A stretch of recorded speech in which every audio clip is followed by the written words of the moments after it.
everything that we can. Hopefully that people will, and there's other people besides us that will be in DC that we'll run into, and we go, Kaleem and I are fortunate enough to go to the reception for the mayor of Washington, D.C. She's in a tough fight with the President of the United States. Because she does not want them to take over her law enforcement agency. And I think she has a right. You know, so it's a lot going on. It's a lot of things that we have to decipher and go through. A lot of stuff we have to swallow. We got to bite the bullet. It's tough times. It's tough times.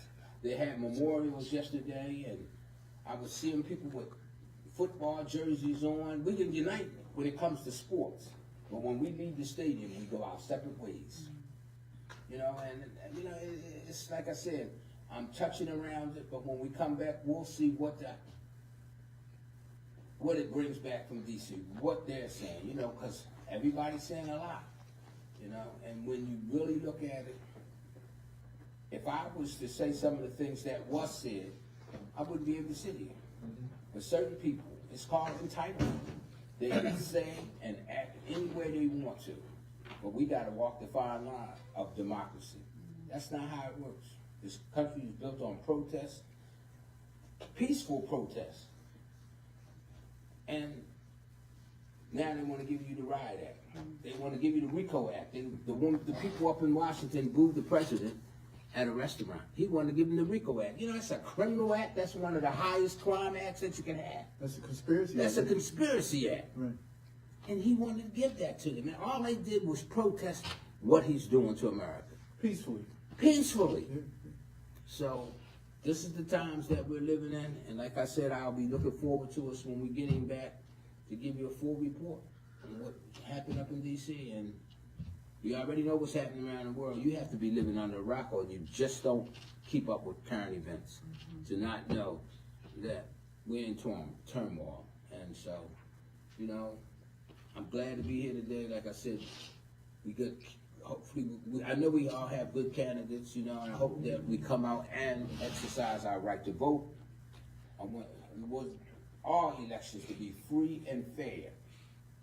And you know, a good turnout. You know, we got the midterms coming up pretty soon, so starting with your local elections, because all politics is local.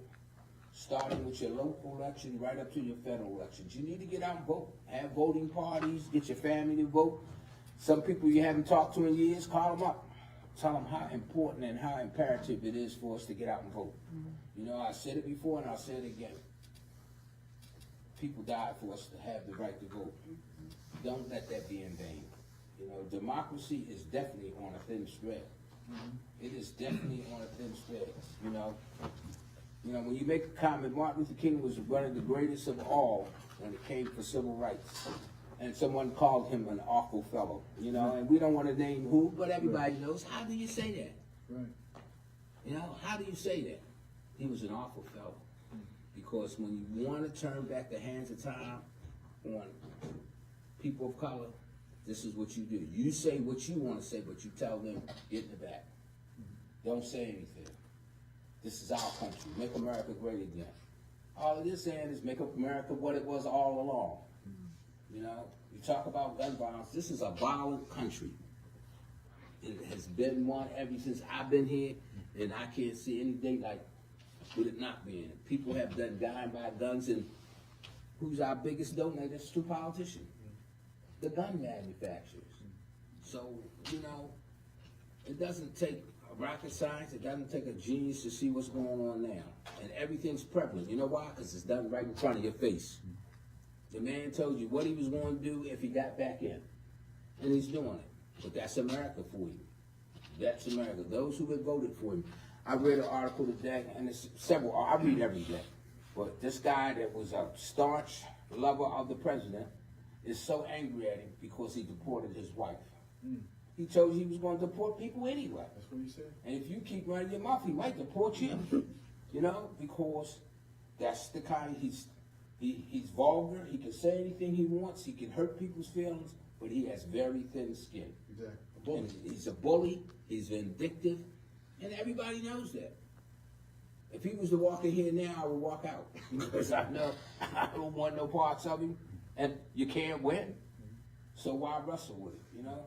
We need to get out, groups like Invisible, Indivisible, other groups need to get together like we're doing and really, and people are protesting, you know, and people are speaking, and I'm talking about people of all colors, because it takes all of us. And those that hide behind cloths and those that pretend, you'll be outed. And it's being outed just because when you thought it was going to hurt other individuals, now it's hurting you. And this fellow was there, and he's not the only one. I've read a whole lot of stuff about people that have been deported. ICE had come to their house. How about this? The Koreans sent people over here to help us do South something. Korea, yeah. From South Korea to help the American citizens to learn how to do something, and somebody called ICE on them. Yeah. And they had to go, they went back home. They said, we're not helping y'all. Yeah. You know, so this goes to show you how it's getting out of line. A civil war, you know, I don't like those terms. You know what I mean? But I don't know what this is leading to, because when you got somebody at the helm that wants to be divisive and keep people separated, they might say or do anything. That's right. And it's been proven. He says and does anything. We used to have checks and balances in the government. We don't have them now. Totally out of line. Totally out of line. So, praying for the midterms, hoping for the best for all of us. For all of us. Like I said, working people, poor people, people that just don't have, the underprivileged, the Under-resourced. Under-resourced. You know, we all in this together, man. So, you know, I just want to let people know that we're aware of it. That's why we do this show every week. That's why I get a chance to let you know that everything I said is factual. I'm not misinforming anyone. I don't like tiptoe around in anything. So, like I said, we'll wait until we come back and find out what is going to be happening in Washington that we can bring back to you. That's one black man's opinion. Thank you. For those of you who just tuned in, you've been listening to our regular contributor on your NAACP speech, the Council President of the City of Atlantic City, and the first ward representative from the City of Atlantic City, NAACP member of long-standing, the Honorable Aaron Sporty Randolph. Thank you very much, Mr. President. That's, as he said, one black man's opinion, and he has been here. This is going on 2 years, in I think January. January will be 2 years. Be 2 years that we're going on, God willing, 6 years that we have been here at WEHA, the Atlantic City branch of the NAACP, and we mark our anniversary on Martin Luther King Day, because we started 6 years ago, the day after Martin Luther King, broadcasting on WEHA, and we have been broadcasting every week, even through COVID. During COVID, we were doing it by Zoom and phone, and we, thank God, got through COVID on the other side, and we're still going on each and every week, talking all things NAACP, the NAACP programs, NAACP priorities, the NAACP initiatives. So we thank you for listening. If you are a regular listener, we thank you for listening. If you are a new listener, we encourage you to continue listening. Tell your friends and neighbors. As I said, today we are live at the Martin Luther King Community Complex, 1700 Martin Luther King Boulevard in Atlantic City.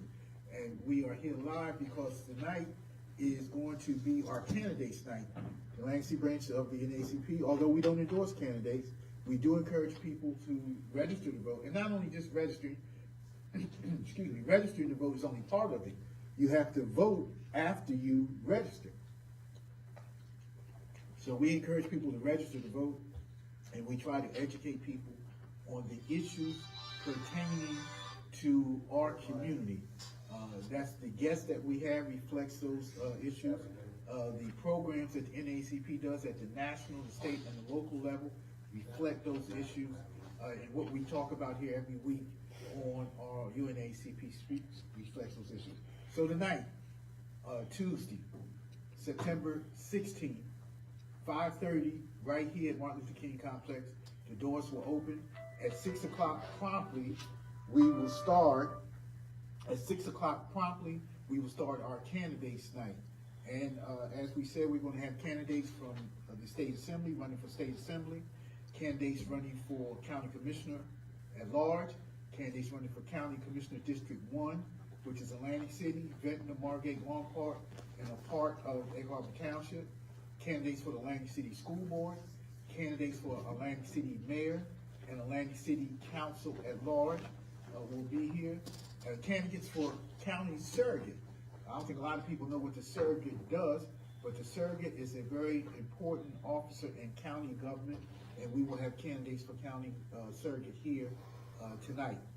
Again, all the candidates who are certified to run by the city clerk and the county clerk got invitations to participate tonight. They got a letter sent it directly to their house.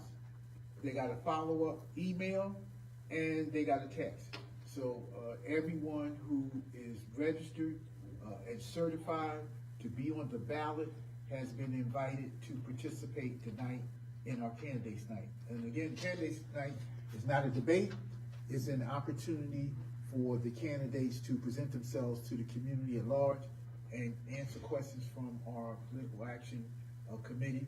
Candidates, none of the candidates get the questions in advance.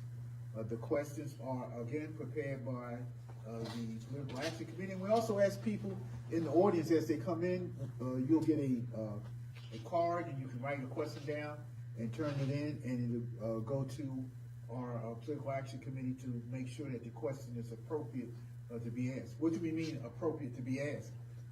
We don't have questions that attack people. If that's your opinion, you're entitled to your opinion, and we support your right to express your opinion. But the NAACP Candidates Night is not a forum to attack a person, to attack a party, or to attack an ideology. The Candidates Night is an opportunity for people who are running for election or re-election to tell people why they are running, what they want to do if they are elected or re-elected, and why people should support them. So you'll hear the questions that are crafted by the committee, and you'll hear some of the questions, time permitting, that people who are in the audience who come in write down and ask their question. I say time permitting because we're going to have several candidates as the categories as I just told you about. In the state assembly, there are 4 candidates. We have invited them all. We'll see how many show up. For the county commissioner at large, there are 2 candidates from each party, and we have invited both of them. For the county commissioner District 1, which as I said before is Atlantic City, Margate, Ventnor, Longport, and parts of Egg Harbor Township, there are 2 candidates. For the school board, there are 6 candidates on the ballot, and again, we have invited them all. For the council at large in the city of Atlantic City, there are 6 candidates on the ballot, and we have invited them all. For the mayor, of course, there's only 2 candidates on the ballot. We have invited both of those candidates to attend today's meeting. So those are the candidates that you'll hear from tonight. Also, if for some reason you can't make it, we're going to be live as we have been every year on WEHA 88.7 and 100.3 FM. So if you can't make it, if you're working or you have a conflict of whatever nature, we encourage you to tune in. Firstly, we invite you in 100.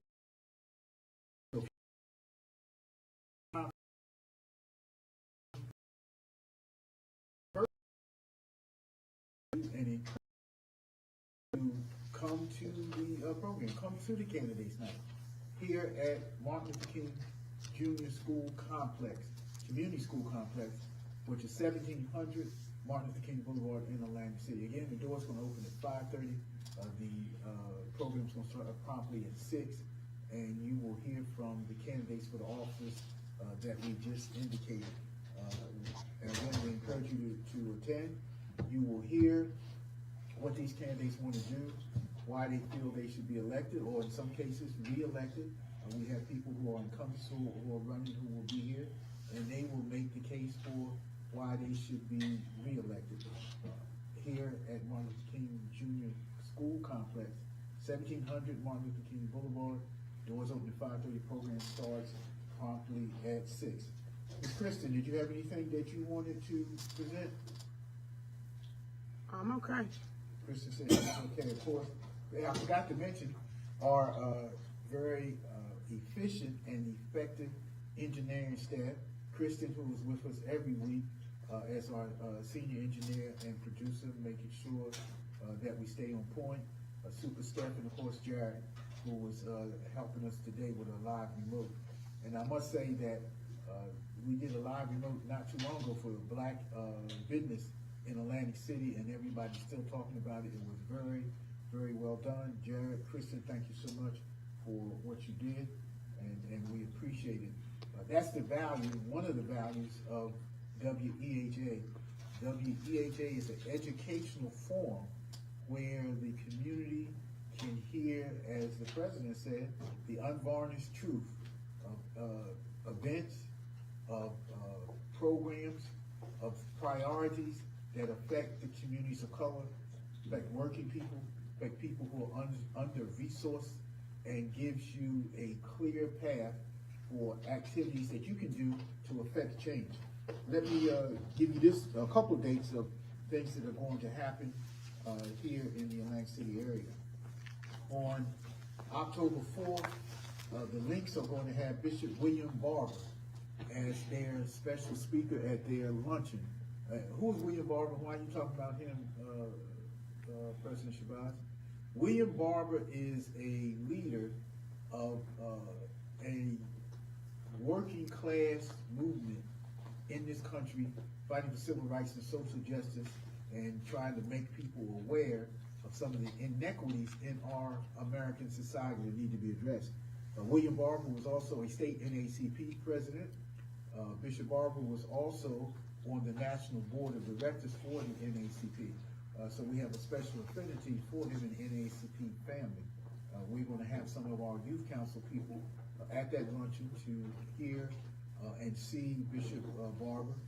We believe that this is going to be a very positive experience for our young people to see someone who is actually in the trenches fighting for a better condition for people and fighting against Gospel 88.7 WEHA. It's believe more than music. policy It's ministry. the administration has initiated. In fact, the National NAACP is involved in several lawsuits against some of the things that President Trump is trying to do.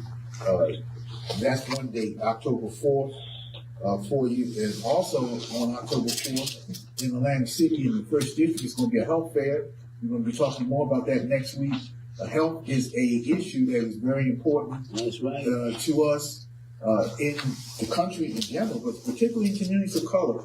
The so-called Big Beautiful Bill, which is really a big ugly bill, is going to cut back on people who are on Medicaid, trying to cut back on Social Security, cutting back on people who receive nutritional food assistance through the SNAP program. And these programs are going to have, these cuts are going to have a real effect on communities of color.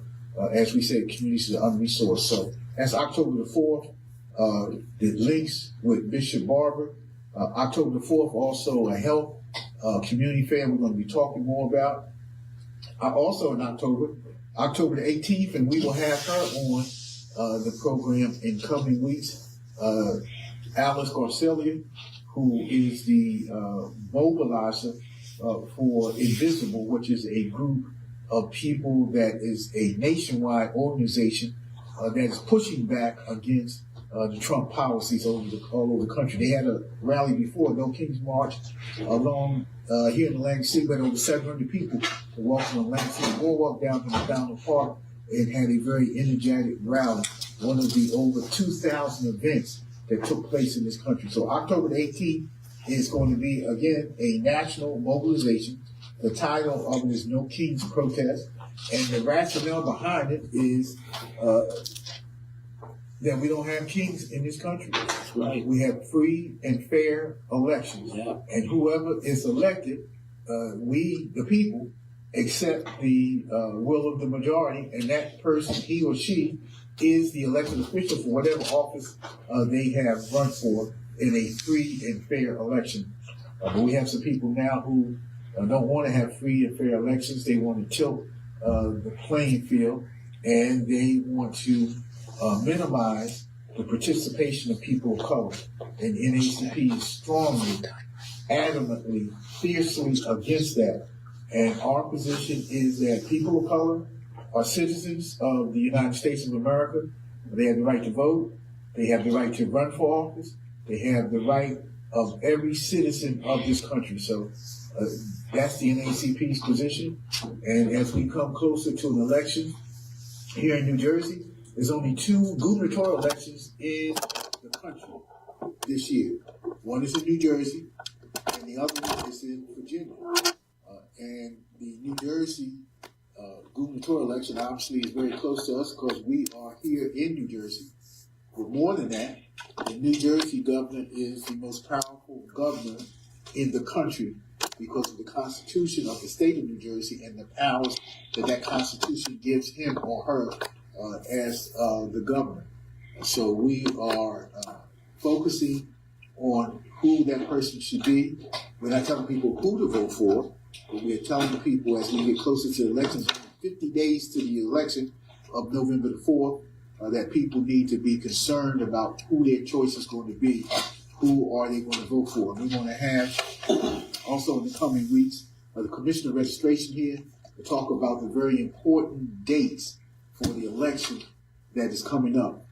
Mail ballots will be coming out this month in September. If you vote by mail, your ballot will be coming in the mail for you to fill out and return either in the post office or in the secure mail-in box between the City Hall of Atlantic City, City Hall of Atlantic City, and the county building. There's a secure mailbox that's monitored 24 hours a day that you can fill out your mail-in ballot if you're on the mail-in ballot list and put in. If you're not on the mail-in ballot list and you want to get a mail-in ballot, you can contact your county board of elections and they will send one to you. You're still within the window that you can still get a mail-in ballot. We'll be talking more about that, giving you those dates and making sure that you understand, first of all, when the mail-in ballots come out and how you can vote by mail. Secondly, this year, as we've done a couple of years in the past, we're going to have Souls to the Poll.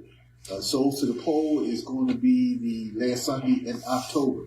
And what Souls to the Poll is something that the Atlantic City branch and ACP and other organizations across this country do. We encourage people who attend religious services on Sunday, after they have their service, to go to the polls and vote, because that will be during the period of early voting.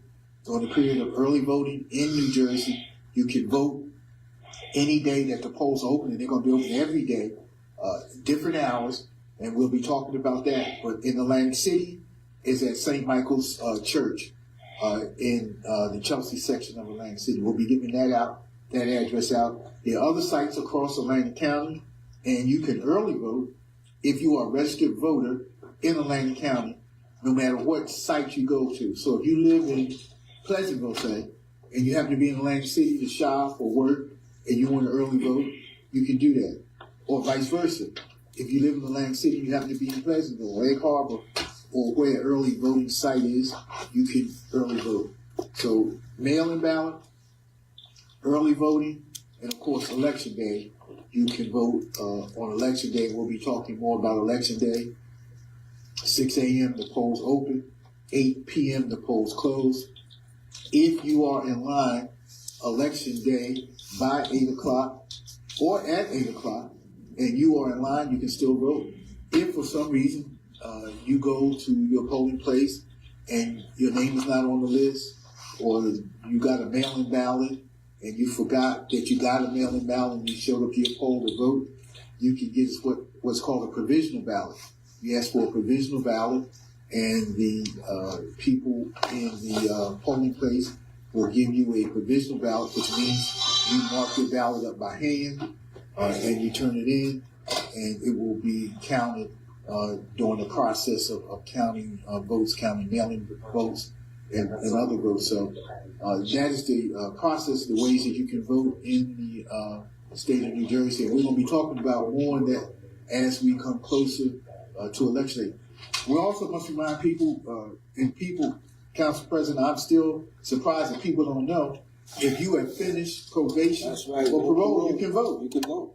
So we keep mentioning that. Yes. Because we don't want our sisters and brothers That's right. who are in that situation to feel that they can't vote. And vote. They can vote if you are finished parole, finished probation. As long as you're not incarcerated in New Jersey, you can vote. You can vote. And we encourage you to vote. We encourage everyone that's eligible to vote. They're having registration too. It was canceled today because of the weather. So it'll be next week. Am I correct? It'll be soon. Fine. We'll have the we'll have the date next Tuesday. Right. But today would have been National Voter Registration Day to get new voters to come to the polls and vote. But we had to cancel it because of the weather. So we will make you aware of that new time and date, but we want you to come. It'll be in the courtyard at the Atlantic City Municipal Building right here in Atlantic City, right behind the county building. You can come there when we put the date out. It would have been the day, and register to vote. Right on the spot, you'll be eligible to vote in this upcoming election. So please, remind your friends, remind people in your church, remind people in the store, anybody that you come in contact with that you know personally, tell them to come register to vote. Okay. I'm glad you said that. Thank you. I'm glad you said that about the registration day, because we've been doing that. That's an annual program. Annual. And in fact, it's a national effort to register people to vote. It's a nonpartisan effort, and we encourage people. The weather didn't cooperate because it was going to be outdoors, but we're going to have it again. We're going to have a DJ. Yeah. We're going to have hot dogs. Yeah. We're going to, and like I said, you can register to vote right there on the spot. Right on the spot. To register people to vote. We'll be talking about it. A big shout out to our brother Marcus Wilson, yes, who is the political action chair for Pleasantville Mainland NAACP. And we will be working with them as we have in the past. We've done this, I think this is the 4th year. I think so. That we've done national voter registration. I've been to every one of them. Yeah. So. And in fact, you've spoken to everyone. Yes, I have. I've spoken to them. We try to encourage people to get out and support. You know, every election is important. Every election is important. But Jesus, this is really, this is important. I think you're going to get more people to vote this time than you ever had, because people are fed up. I hope so. I'm really believing that they are fed up with what's going on. You talk to so many people. I've talked to people that are former supporters of the president. Mm-hmm. You know, and they volunteered the information to me, because once I know that you align with that, there's no talking to those people. Mm-hmm. They don't listen. It's one way and that's it. But you're starting to read about it. You're starting to hear it. You're starting to see people saying, this guy ain't what he said he was. Mm-hmm. He was what he said he was. You just didn't want to believe him.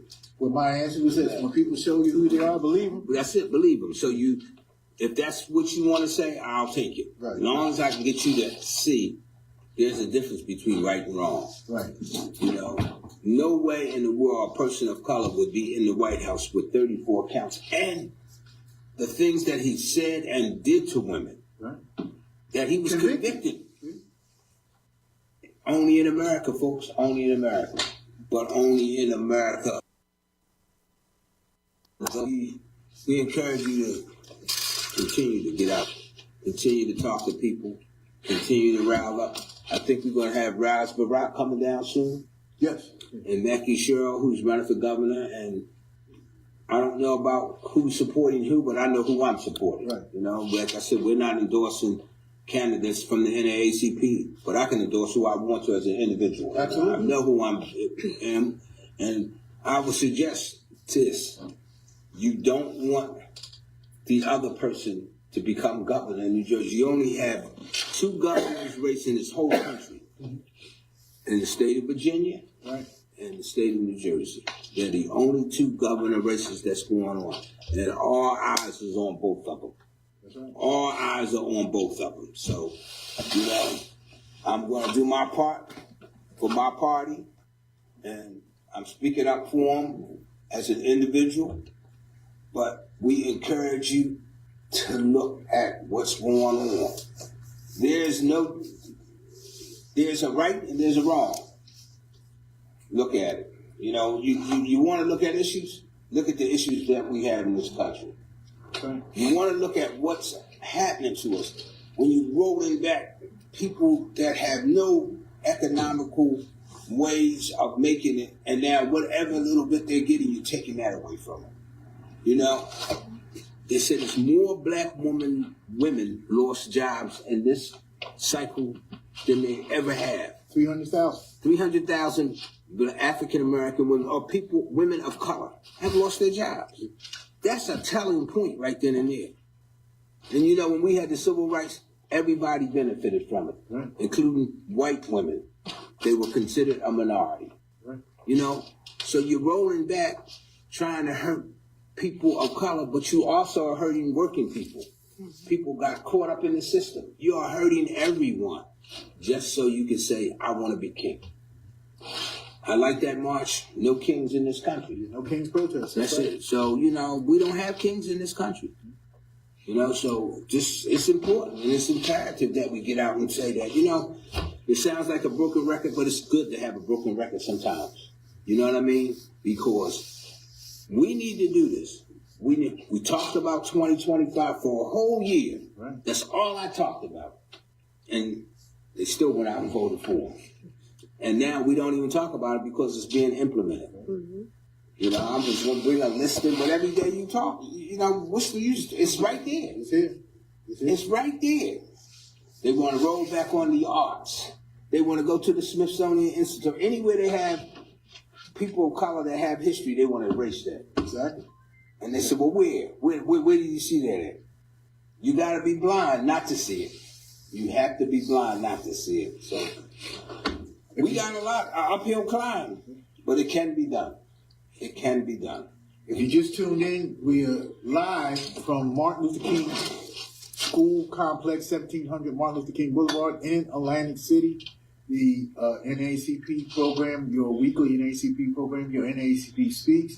And we are coming to the conclusion of this week's program, September 16th edition of your NAACP Speaks. And tonight is our candidates night. Yes. We are encouraging you, if you can possibly make it, come out and join us. The door's going to open shortly at 5:30, and we're going to start our program promptly at 6 o'clock here at Martin Luther King School Complex, 1700 Martin Luther King Boulevard in Atlantic City. Atlantic City branch of NAACP will present our candidates night, and we're also going to be live on WEHA, where we are on now, WEHA 88.7 and 100.3 FM.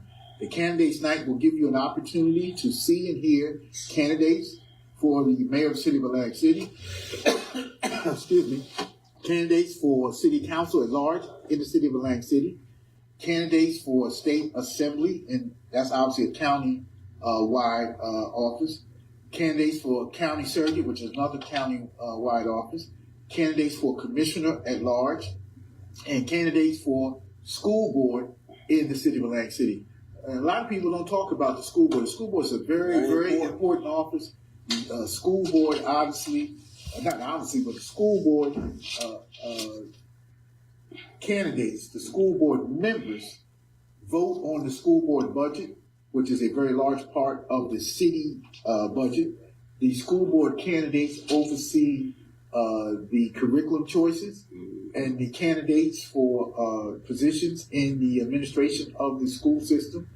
And it is a position that impacts all of us, because public education, whether your child goes to school or not, impacts all of us. Right. Whether you have children or not, we are all impacted by the quality of public education, by the accomplishments of our students in the school system. So come out tonight, hear these candidates, see these candidates, and again, just so people will know, if you're not familiar with what we do, the candidates night is just that.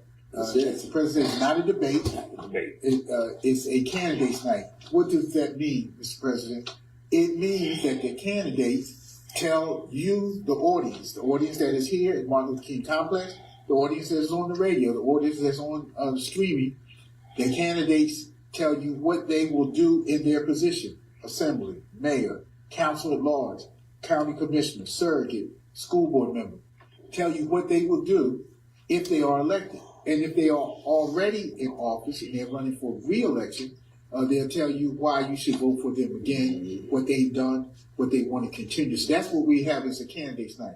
And again, the goal of the candidates night is to bring awareness and to educate people so that people can make whatever choice they want to vote. But it's imperative, we believe, when I say we, the NAACP, that you not only register to vote, that you vote. We have so many people who didn't vote, and that really pains me that people don't vote, especially in the presidential election. Yes. We have people who did not vote in the presidential election.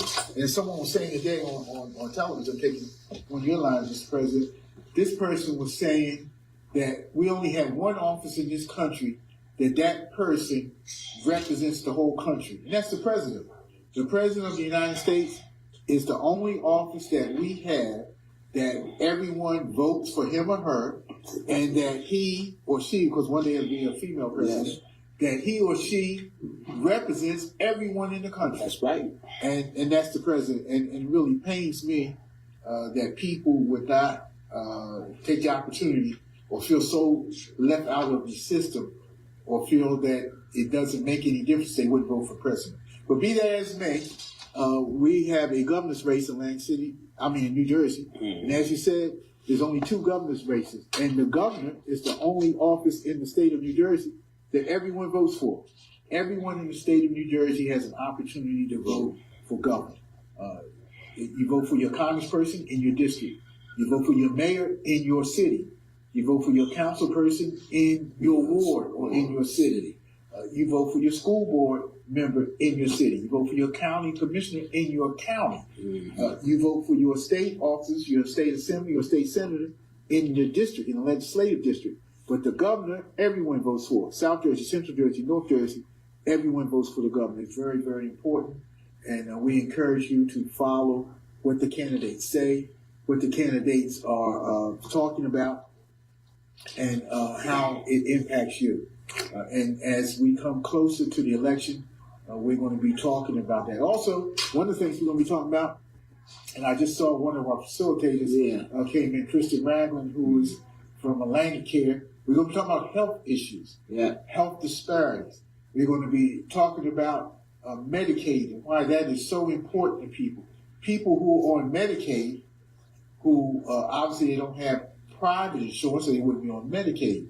They're on Medicaid, and the bill that the Republicans have just passed slashes Medicaid. What is that going to do if you are on Medicaid and your Medicaid gets cut, or your ability to get your medicine or see your doctors get cut, and you get sick?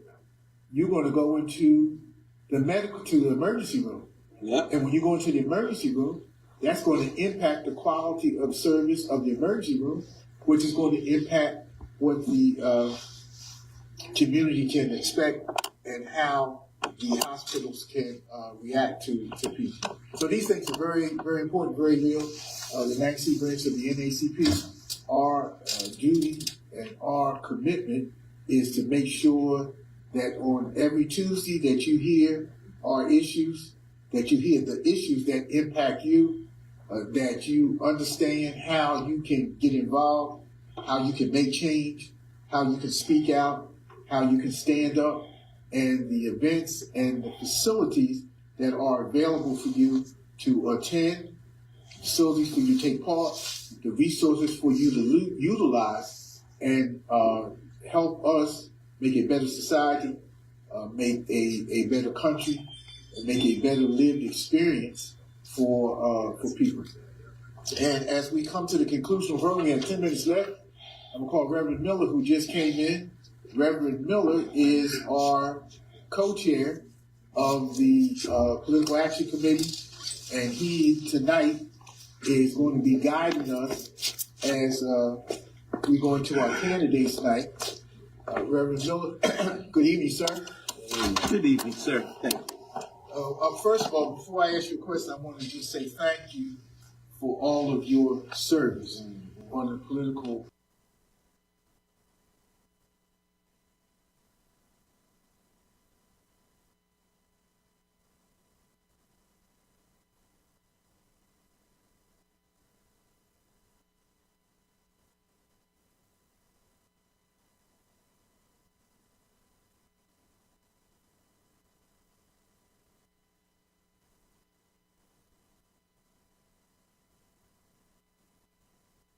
Action Committee. You have taken that committee and you've run with it. You've done outstanding work, not just on the candidates night, but in voter registration, getting people registered to vote and making people aware of the importance of voting. And you've done outstanding work as our delegate to the National Convention, bringing reports back and to have candidates night. Well, I heard a very interesting expression, and I might have mentioned it before, but it bears repeating. The two most important days in your life. Mm-hmm. And the two most important days in your life, one, the day you were born, Right. and the second most important day is when you discover why. Mm. When you discover why God would allow you to come forth into this world to make it different than when you arrived. And this is what Candidates Night is all about, Right. helping people to express why they are here, what's their purpose, Okay. and to give us a very intelligent, transparent, honest, reflective display of who they are Okay. that allows us to pick someone to represent us, to lead us, but also in some ways even to follow us. Right. We have a lot of leaders, but there's not a lot of followers. And so sometimes a good leader has to follow. When he follows God, Right. but he or she also follows the will of the people. Will of people. And so I think that's so meaningful and significant and important for us to gather. I think we have a wonderful event that's planned. A lot of work went into it. A lot of collaboration has went into it. No one does it by themselves. Right. And so I see nothing but a good outcome, regardless of how it turns out. It's going to be a good outcome. I was just explaining to the audience before you came in a couple of things. One, that we invite all of the candidates. Two, that you had a three-pronged method to make sure the candidates got invited. And then three, that the candidates night is just that. It's a candidates night. It's not a debate. It's an opportunity to give people information about the candidates in the hope that if they are not registered, that they will register.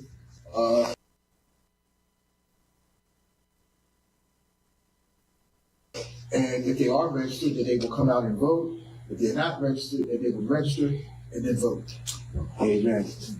Registration for voting is imperative, but getting people to vote is equally as important. I said this before. After someone registers to vote, if they don't vote immediately, Right. they will not vote. They right. will lose the passion and the drive, and that requires relationships. But if we have to take somebody by the hand,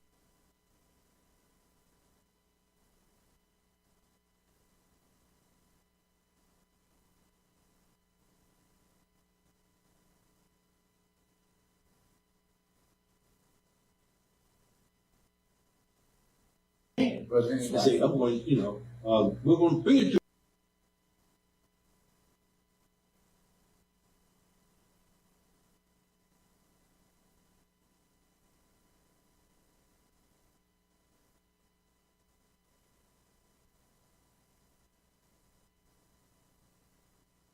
the polls. We can't tell you who to vote for. That's your the determination based upon the person's credentials, how you've been impressed. But nevertheless, it's critical that we be a part of that. Did you go to a seminar that NAACP held about voting? Yes, we also went to one recently. It's called Black Men Vote. Black Men Vote. And Sure there's did. a great QR code for people to link up to that. Right. And Tell me, what was Black Men Vote about? Black men voting in all transparency, and I never say the word. Let me be honest. I'm always honest. I don't have to qualify being honest. That's right, I'm right. always honest. And I think it has a good focus. It has a good audience. Right. But when I was asked an opportunity to share a question, I said, "How about the fellows out of the corner? Right. How about the fellows?" The audience that had assembled we were victims. Right. We participate in the process. Some maybe even held elected office. But how about the brothers on the corners? How do we engage them in that myths about parties, political parties, of what party is more than the other, which is conservative seminar, helped us to look at the data when it comes down to all things, check the data. The data speaks for itself. So we're gonna have some good data tonight. All right. Okay, thank you. Reverend Stafford Miller, he is the co-chair of our political action committee, and he's the chaplain of the Lansing Branch of the NAACP, and he's heading up our activity tonight. We have 3 minutes to go. If you are available, come join us, 1700 Martin Luther King Boulevard, at our candidates, at the Lansing Branch NAACP Candidates Night. Doors going to open in a few minutes, and we're going to start at 6 o'clock with the candidates. Council President, closing remarks. Closing remarks I have. Editorial. It's an editorial. A week from tomorrow, the president, the vice president, and myself will be heading to Washington, D.C. for the Black Caucus. We will be up there from Wednesday to Saturday. We will bring back as much information as we can, and all the information we bring back will be vital. It will be vital to you, it will be vital to our community, and I'm looking forward to getting there. Not going to have a good time, going up to bring back information that is vital to our community. So Absolutely. I'm looking forward to it. We will be there, and glad to see you. No problem. Okay, thank you. That's Council President Aaron Sporty Randolph. You also heard from Reverend Stafford Miller, who was our political action co-chair, chaplain of the Lansing branch of the NAACP. We have been broadcasting live. Thank you, Ms. Christian. Thank you, Ms. Christian. Thank you, Brother Jared, for Yeah. your support. Thank you, Mr. Hawks, First Lady Hawks. We presented our case. Our case is this: we must vote. We must participate. We must make sure that we stand up not only for ourselves, but for our grandchildren, our great-grands, and generations unborn. We cannot go back, generations unborn. We cannot go back. We're not going to let our history be erased. We're not going to let ourselves be marginalized or diminished. The NAACP stands for all people. We stand for equity. We stand for justice. We stand for freedom. We stand for inclusion. We stand for respect. We stand for dignity. And when we fight, we win. When we fight, we win. And when we fight, we always win. See you next week. God bless you all. God bless you. Good show.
Graves Temple Kojic presents Family and Friends Saturday. Please join us for a day of family, fun, and fellowship with free games and activities, free food and fun, a free bouncy house, and even a free game truck, all taking place Saturday, September 20th, 2025, 11 a.m. to 5 p.m. at 123 Church Street, Egg Harbor Township, New Jersey. For more information, you can call 609-703-5538 or 609-338-2383 or visit gravestemple.com. This event is also in association with Atlanticare and Atlantic Cape Community College. Evangelist Mary Wilkes, Chairwoman. Evangelist Helen Belder, Co-Chairwoman. Elder Ben Graves Jr., Pastor. Can I talk to y'all just for a minute? Let me tell you how good the Lord has been to me.